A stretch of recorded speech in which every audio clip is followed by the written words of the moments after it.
2023 a été une année tropicale. Le terroir légendaire de Aubryon et de la Mission a joué son rôle.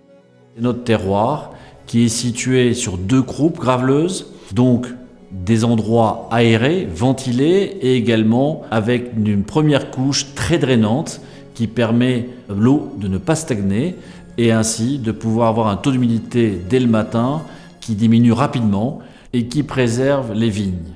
Le rythme de la vigne a été très soutenu très tôt, elle a poussé très vite et donc nos vignerons et vigneronnes ont dû suivre ce rythme de la vigne pour leurs travaux en verre.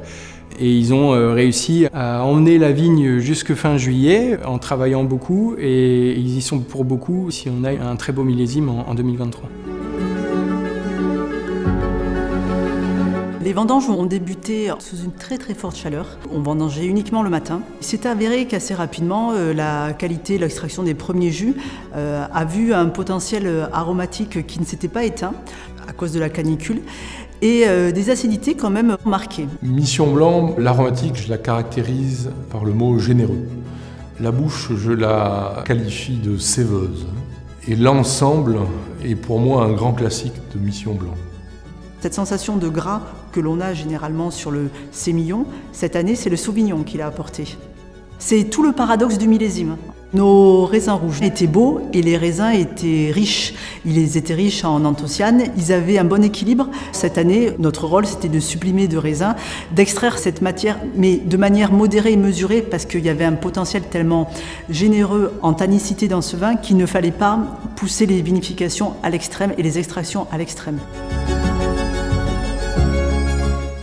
Les raisins ont conduit à des vins puissants, tanniques, mais aussi aromatiques. Cette matière tannique imposante a du charme en elle que l'élevage en barrique va raffiner, amener à plus de douceur et de perfection.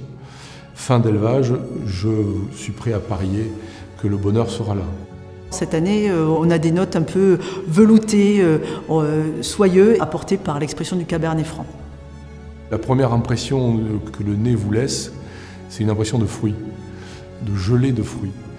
La bouche, le vin est généreux et donne envie. Je dirais comme pour son blanc, ce vin est tout à fait typique du cru.